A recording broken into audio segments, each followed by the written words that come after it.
Midday FM is SVG.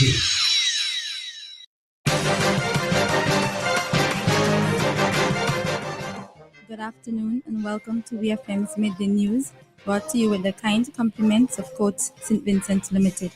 No frills, just great prices, only at Courts. We don't just talk about it, we got it. Shop and save big on appliances, furniture, electronics, and so much more. Great deals on mattresses, plus free gift with purchase of selected Ashley items. Plus with ready finance, get it now, pay later. No fine print and no tricks, only at Courts. Bringing value home. Special conditions apply. Offer runs from 25th February to 24th March 2025.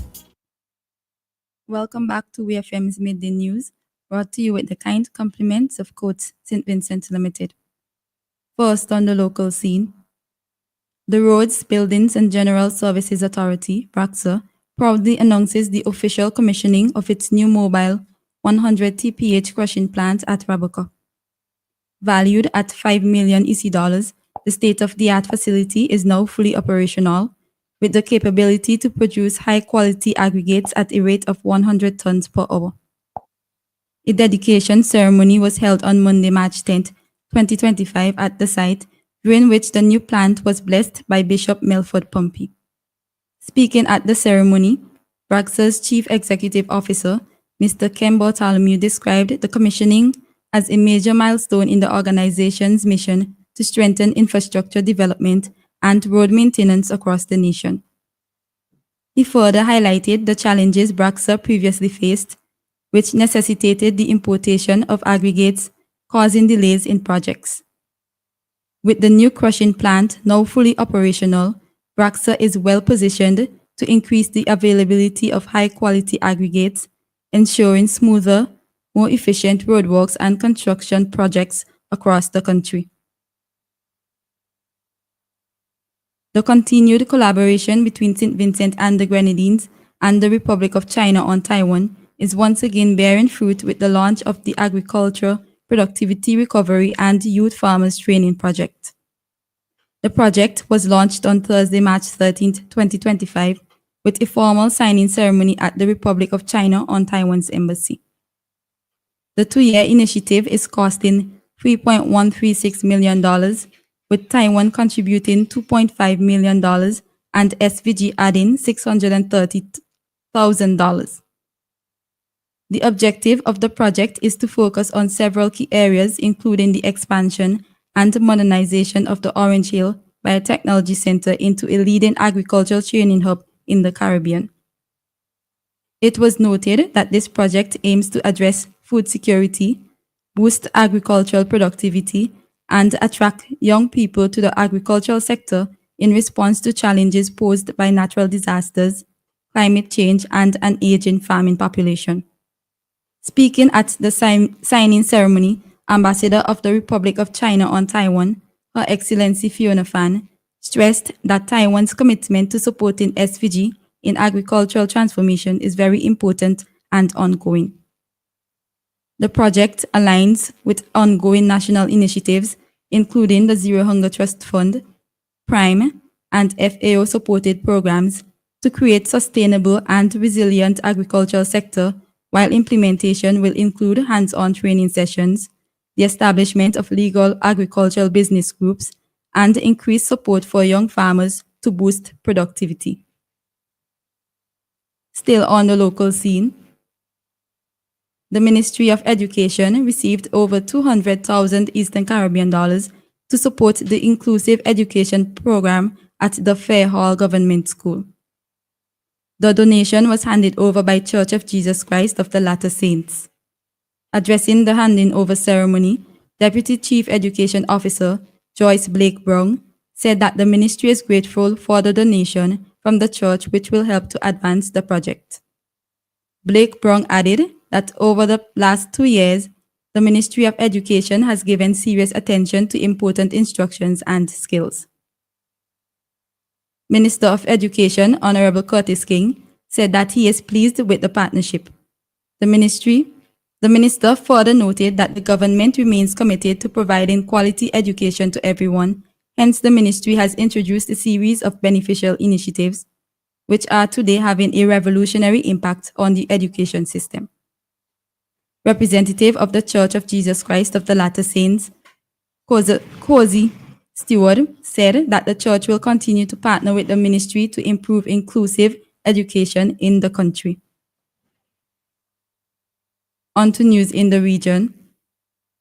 Police in Guyana have arrested a 24-year-old woman after she allegedly beat her 4-year-old daughter to death with a piece of wood. The Guyana police force stated that Lucinda Stephen was arrested in connection with the death of her daughter, Rihanna Ambrose, who was killed on Thursday, March 13th. In a statement, the police said the child was rushed to Al Shalton District Hospital, where she was pronounced dead on arrival. The alleged suspect was arrested and is presently in custody pending investigation. The piece of wood allegedly used to commit the act was also recovered at the scene. Police reported that on Wednesday night, Stephen and her reputed husband, Reagan Ambrose, were consuming alcohol at their home when an argument broke out between them, escalating into a scuffle. Ambrose then left the home and went to the residence of his reputed wife's sister, Joy Stephen, whom he informed about the fight. The police further said Joyce then gave Reagan Ambrose a hammock to sleep in, and at about 3 a.m. in the morning, she went over to Lucinda's home and found her hitting her 4-year-old daughter 5 times on the head with a piece of wood, causing multiple head injuries. Dominican Prime Minister Roosevelt Skerrit has disclosed plans to ask for help from the Regional Security System RSS in light of planned protest action allegedly to take place outside of Parliament this week. The government announced that on Wednesday, 3 bills of electoral reform will be taken to Parliament. Skerrit said he has informed his National Security Minister to have the RSS on standby as talks about heavy protest action against the bills have been in the public domain. He says while persons are allowed to protest, they must do so peacefully. The Prime Minister stated, "Anyone who thinks they can breach the walls of Parliament and disrupt the country's democratic processes is only bringing trouble upon themselves." He clarified that the government had conducted thorough consultations before presenting the bill to Parliament and dismissed the talk of protest as political mischief from individuals who are no longer relevant in the country. He concluded by reaffirming that the bills would be passed in Parliament. On the international scene, according to officials, at least 12 people are dead after a plane crashed off the Caribbean coast of Honduras on Monday evening. The aircraft, operated by Honduran airline Lancer, crashed into the sea within a minute of takeoff from the island of Roatan. The Honduran National Police and Fire Department separately said 5 people have been rescued, while 1 person is yet to be found. The Jetstream 32 aircraft had taken off from the island's Juan Manuel Galvez International Airport at 6:18 p.m. on Tuesday and was bound for Goloson International Airport at La Ceiba on the Honduran mainland. The cause of the crash is not yet known. The Honduran Civil Aeronautics Agency said an investigation was on the way. Finally, in sports, Georgia head coach Richard Cockrell believes his team have earned the right to face Wales in a playoff to decide which nation should be in the 2026 Six Nations. The former England hooker says Georgia is good enough to play at Europe's highest level after clinching an 8th successive second-tier Rugby Europe Championship title.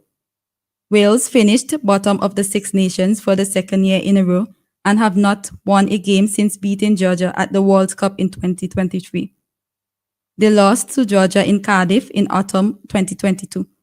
The former Leicester forwards team has now won 17 second-tier titles, and he says they need a greater challenge. This has been VFM's Midday News. I have been your presenter, Shanika Stapleton. Join us again at 3 o'clock for VFM's 3 p.m. news.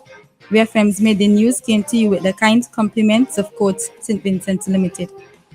Shop with confidence at Quartz. Get the lowest prices guaranteed. Get appliances, furniture, electronics, and so much more. If you find a lower price on any other products elsewhere, we'll match the price. Plus, we'll give you back 110% of the difference. Shop with confidence only at Quartz. Bringing value home. Special conditions.